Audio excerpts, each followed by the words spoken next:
Okay. Ayan po guys. Nandito po ako ngayon. Ah, gusto ko lang po magpaliwanag sa mga nabasa kong mga comments sa bawat channel na aming pinapanood. Sa gusto ko kung ililinaw ang lahat ng kasagutan dun sa mga tanong nyo sa bawat isa sa inyo na kung bakit nasaan na ba si Eddie at si Ate Bing. Ito po ako ngayon, gusto ko po paliwanag na sa inyo na nandito lang naman po kami, nanonood pa rin sa inyo sa bawat isa.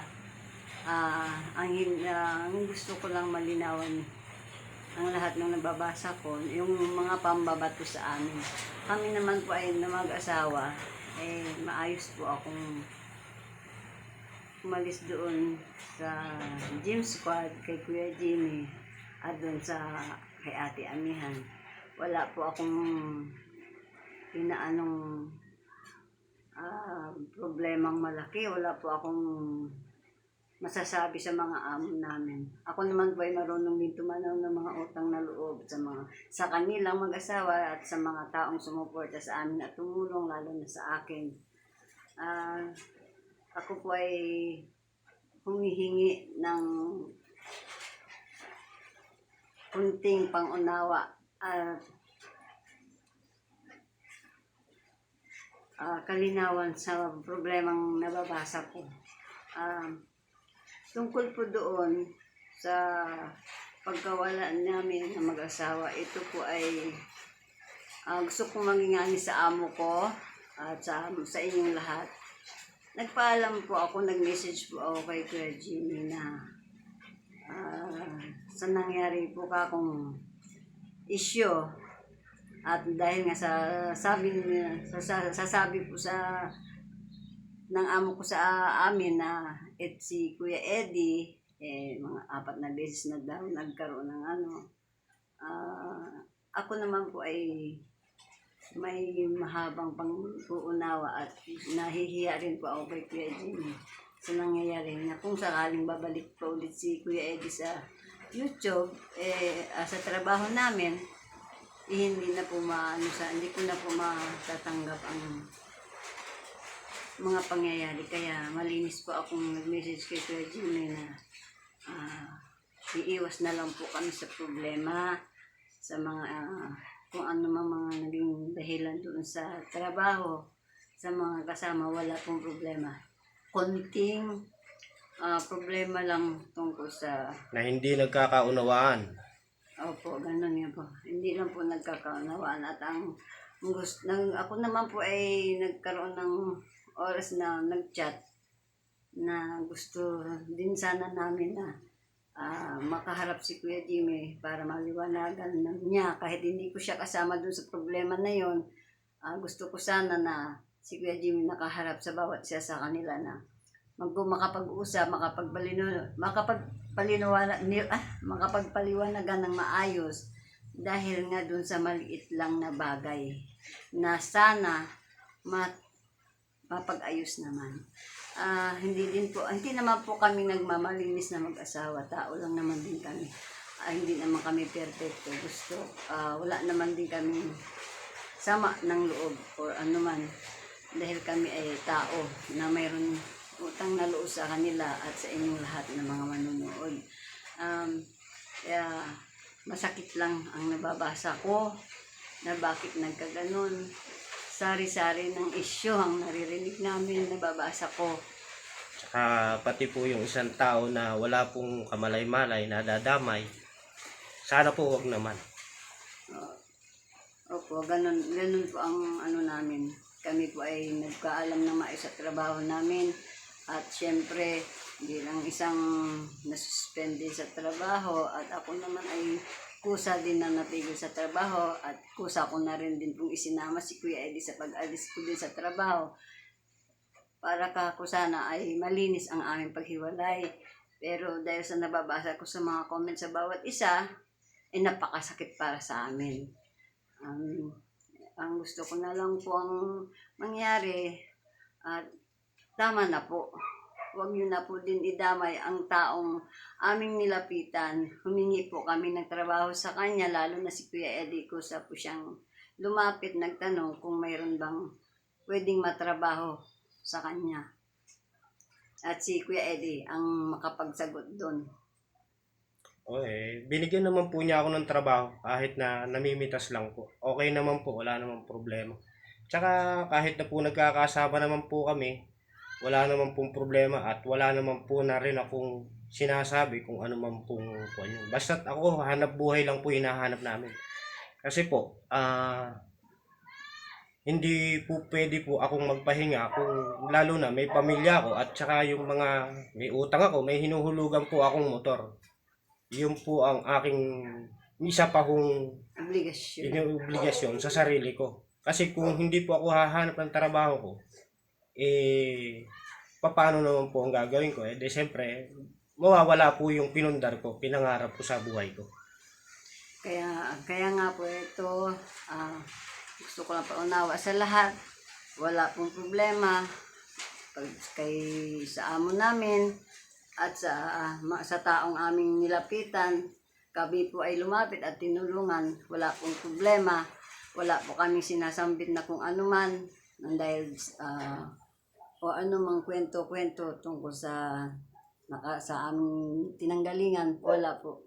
Kami po ay malinis at kung pwede lang naman din po kami na makausap namin yung amo namin, wala naman din po problema.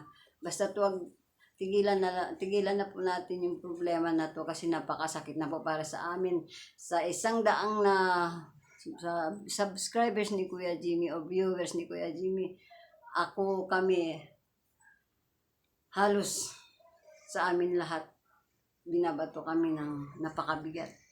Ako naman po ay malinis ang aming pag-ano sa amo namin. Wala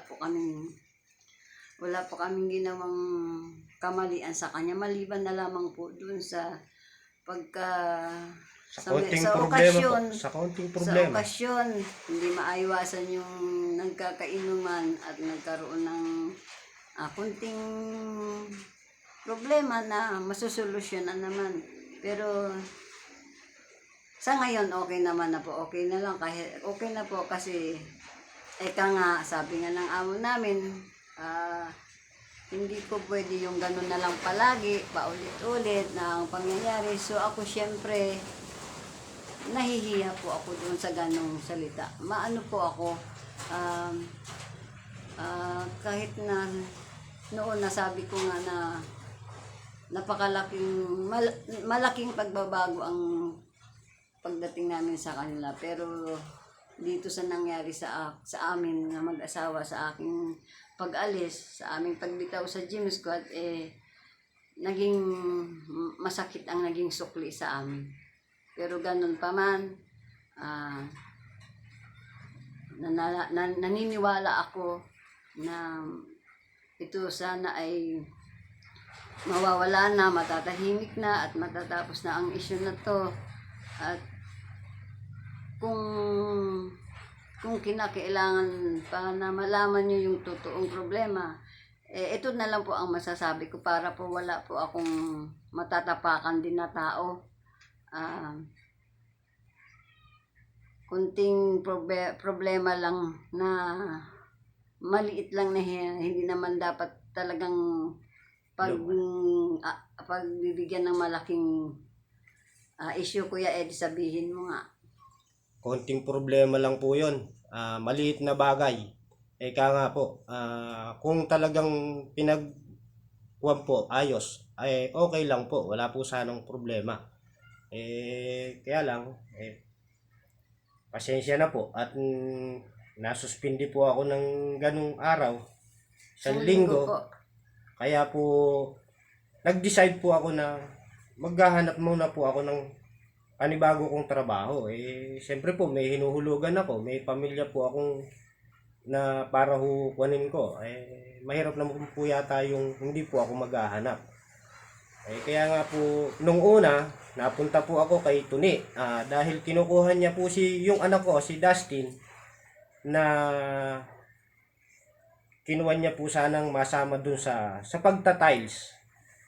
Ang sabi ko po, ako na lang, Tuni, kasi yung anak ko nag-aaral. Ako na lang ang extra muna sa'yo. Kaya po sana, na kung ano man po yung mga binabato nyo sa amin, sana po, wag nyo na pong palalain. Kasi po, konting problema lang po yun. Tsaka, ang hinihiling ko lang po sana sa inyo, wala naman pong nasasabing pangit din yung isang tao na nalalapitan namin. Sana po, wag nyo naman po na rin siyang idamay. Kasi po, yung tao na to, hindi po siya ang kumuhan sa akin. Nagkusa po akong lumapit sa kanya.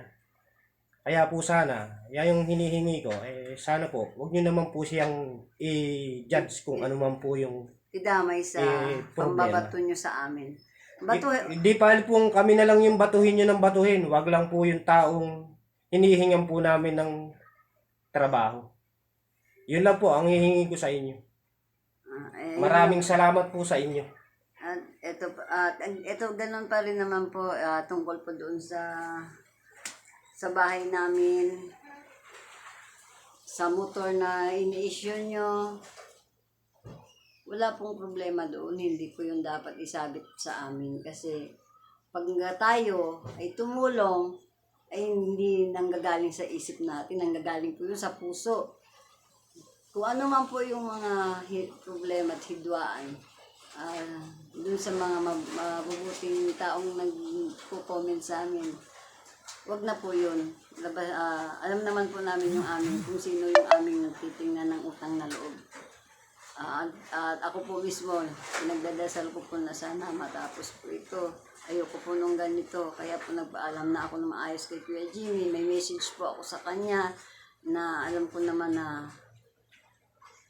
alam niya, nabasa na niya. At sana po sa mga amo ko, ako naman po tapat sa inyo at naging totoo po ako sa inyo.